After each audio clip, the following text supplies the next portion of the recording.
जय हिंद, जय भारत। कैसे हैं दोस्तों?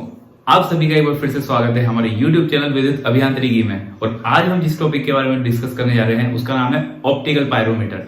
ऑप्टिकल पायरोमीटर क्या होता है, इसका कंस्ट्रक्शन क्या है, वर्किंग क्या है, कहाँ यूज में लिया जाता है, क्या एडवांटेजेस हैं, क्या डिसएडवांटेजेस हैं, इसके बारे में आज हम स्टडी करने वाले हैं। तो स्टार्ट करते हैं आज का टॉपिक। फ्रेंड्स, पायरोमीटर क्या है? आपको सबसे पहले पायरोमीटर में जो वर्ड यूज किया जा रहा है पायरो, इसका मतलब पता होना चाहिए। पायरो एक लैटिन वर्ड है जिसका मतलब ये होता है कि फायर, टेम्परेचर या हीट। तो नाम से मालूम पड़ गया है कि फायर, टेम्परेचर, हीट को मेजर करने वाली डिवाइस। यानी कि हमें टेम्परेचर को मेजर करने के लिए जो डिवाइस का यूज कर रहे हैं पायरोमीटर। पायरोमीटर एक ऐसी डिवाइस है, एक ऐसा मेजरिंग इंस्ट्रूमेंट है जो कि ऑब्जेक्ट के टेम्परेचर को पायरोमेट्रिक टेक्निक से सेंस करता है, मेजर करके देता है। पायरोमेट्रिक टेक्निक क्या है? पायरोमेट्रिक टेक्निक का मतलब किसी भी ऑब्जेक्ट को बिना कांटेक्ट में लाए हुए मेजरिंग इंस्ट्रूमेंट को टेम्परेचर को सेंस करना, मेजर करना।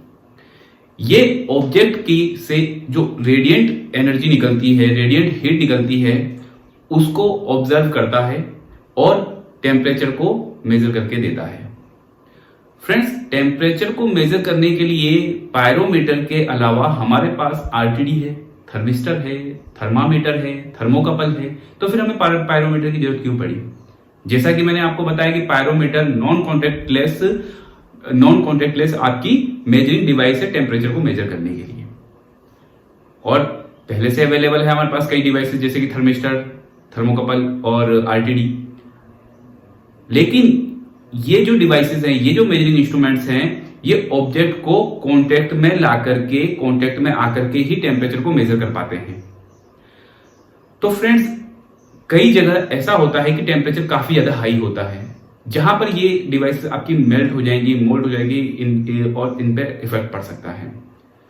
तो 700 डिग्री सेल्सियस से अबव जितना भी टेम्परेचर हमें मेजर करना होता है वो पायरोमीटर की हेल्प से करते हैं। पायरोमीटर का यूज हम फर्नेस, बॉयलर और भी जो आपके हाई टेम्परेचर वाले इंडस्ट्रीज होती हैं जहां पे हाई टेम्परेचर अवेलेबल होता है, प्रोसेस्ड होता है, वहां पर हम पायरोमीटर का यूज करते हैं टेम्परेचर को मेजर करने के लिए। फ्रेंड्स, जो आपका पायरोमीटर है ये दो टाइप का होता है। उसमें से हमारा जो है ऑप्टिकल पायरोमीटर और सेकंड है आपका इंफ्रारेड पायरोमीटर। यहां पर हम इस वीडियो में ऑप्टिकल पायरोमीटर के बारे में डिस्कस करने जा रहे हैं।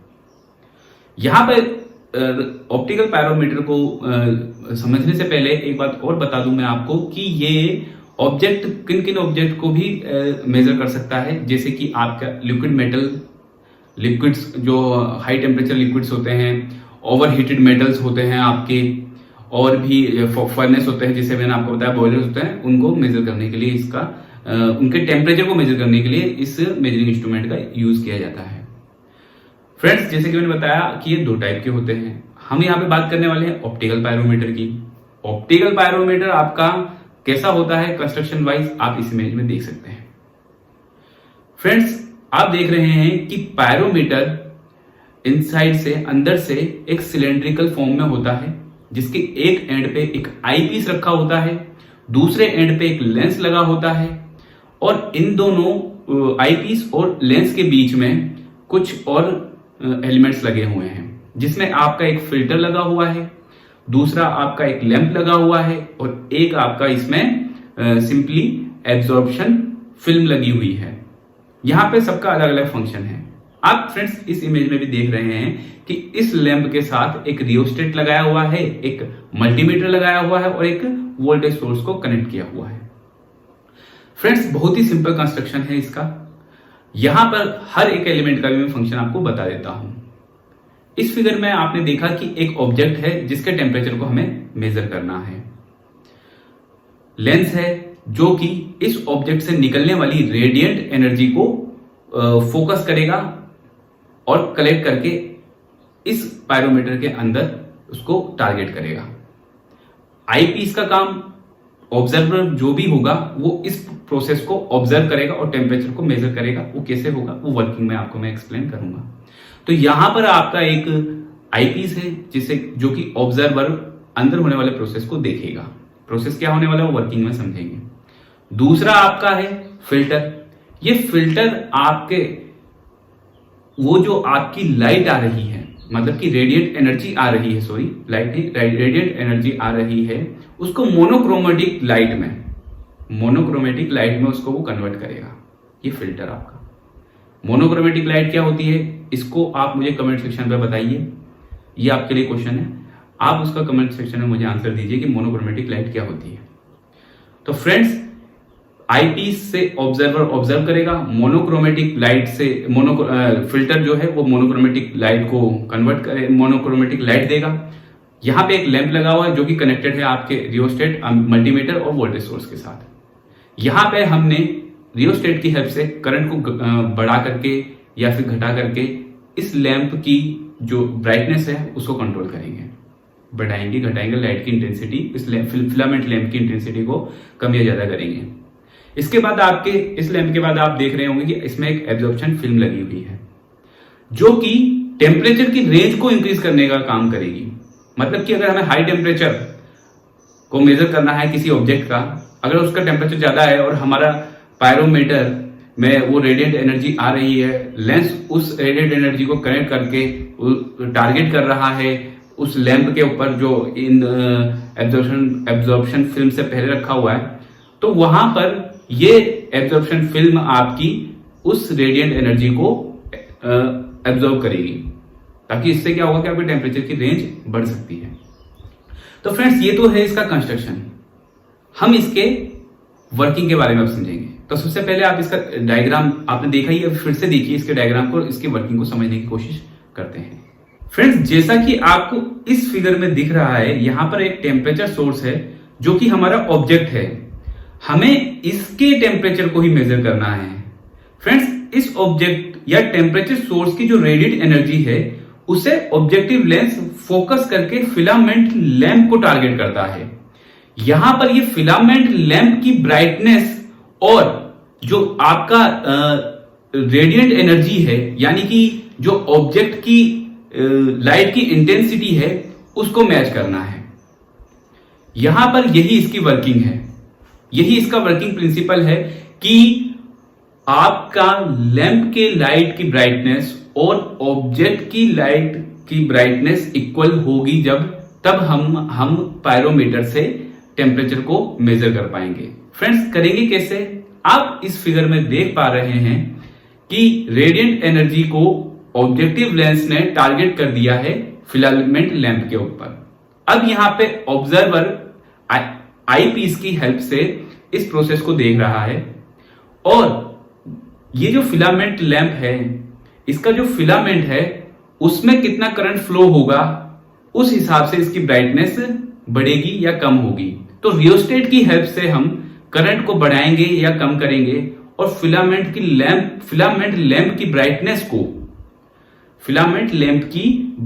को हम मैच करेंगे उस ऑब्जेक्ट की लाइट की इंटेंसिटी के साथ, उसके बराबर लाने की उससे कोशिश करेंगे। तो फ्रेंड्स, होता क्या है, जब हमारा करंट अगर कम है, यानी कि हमारा जो फिलामेंट लैंप है वो थोड़ा सा डार्क दिख रहा है, तो इसका मतलब ये है कि हमारे फिलामेंट लैंप का जो टेम्परेचर है इन कंपैरिजन ऑफ ऑब्जेक्ट के टेम्परेचर से कम है, इसलिए वो डार्क दिख रहा है। तब ऑब्जर्वर क्या करेगा कि करंट को बढ़ाएगा और फिलामेंट लैंप की ब्राइटनेस को बढ़ाने की कोशिश करेगा। तो ये जो फिलामेंट लैंप है, इसकी ब्राइटनेस अगर ज्यादा हो जाती है, इसकी हमें सिर्फ फिलामेंट लैंप का जो ब्राइटनेस है वो ज्यादा दिखती है, तो इसका मतलब ये है, मतलब फिलामेंट लैंप की ब्राइटनेस ज्यादा दिख रही है, तो इसका मतलब ये है कि आपका टेम्परेचर फिलामेंट लैंप का वो ज्यादा हो गया है इन कंपैरिजन ऑफ ऑब्जेक्ट। ये भी आइडियल कंडीशन नहीं है टेम्परेचर को मेजर करने के लिए। तो फ्रेंड्स, हमें इस करंट को तब तक एडजस्ट करना है जब तक आपका ये फिलामेंट लैंप डिसअपियर ना हो जाए। मतलब इसका फिलामेंट जो है वो दिखना बंद हो जाए। जब ये दिखना बंद हो जाएगा आपका, तो इसका मतलब ये होगा कि आपका जो ये पायरोमीटर है इसने ऑब्जेक्ट और फिलामेंट लैंप के टेम्परेचर को सेम कर दिया है। इस टाइम हमने जो करंट की वैल्यू होती है उसी को नोट डाउन करना है। फिर हमारे पास एक टेबल होती है, ऑप्टिकल पायरोमीटर में एक टेबल होती है, ऑप्टिकल पायरोमीटर के साथ ही आती है वो। उस टेबल पे टेम्परेचर करंट के हिसाब से, जितना करंट की रेंज आई है उसके हिसाब से उसको हमने मेजर कर लेते हैं। फ्रेंड्स, डिजिटल पायरोमीटर में ये डायरेक्ट रीडिंग दे देता है कि कितना टेम्परेचर है। तो ये है पायरोमीटर का कंस्ट्रक्शन और वर्किंग। फ्रेंड्स, इसके एडवांटेजेस ये हैं कि किसी भी ऑब्जेक्ट को बिना कांटेक्ट में आए हुए ही टेम्परेचर को मेजर कर लेता है। 700 डिग्री सेल्सियस से अबव के टेम्परेचर को ये मेजर कर लेता है। अगर आपके टेम्परेचर में वेरिएशन भी आ रहा है तो ये एक्यूरेसी से उसको मेजर करके आपको देता है। ये इसका एडवांटेज है। डिसएडवांटेजेस ये है फ्रेंड्स इसके कि ये बहुत एक्सपेंसिव होता है। दूसरा ये कि अगर स्मोकी कंडीशंस आ गई, डस्ट वाली कंडीशन आ गई जहां पे हमें टेम्परेचर को मेजर करना है, तो वहां पर हम इसका यूज नहीं कर सकते, एक्यूरेसी इसकी उतनी नहीं आ पाएगी। तो फ्रेंड्स, ये इसके एडवांटेजेस हैं और डिसएडवांटेजेस हैं। यूज इसका इंडस्ट्रियल पर्पज में होता है, फर्नेसेस का टेम्परेचर को मेजर करने के लिए, बॉयलर के टेम्परेचर को मेजर करने के लिए, और जो भी आपके ओवरहीटेड मेटल हैं या लिक्विड हैं उनको मेजर करने के लिए इसका यूज किया जाता है। तो फ्रेंड्स, आई होप आपको ऑप्टिकल पायरोमीटर क्या होता है इसके बारे में समझ में आ गया होगा। अगर आपको वीडियो पसंद आई है तो इसे लाइक कर दीजिए। Thanks for watching and stay tuned with विदित अभियांत्रिकी।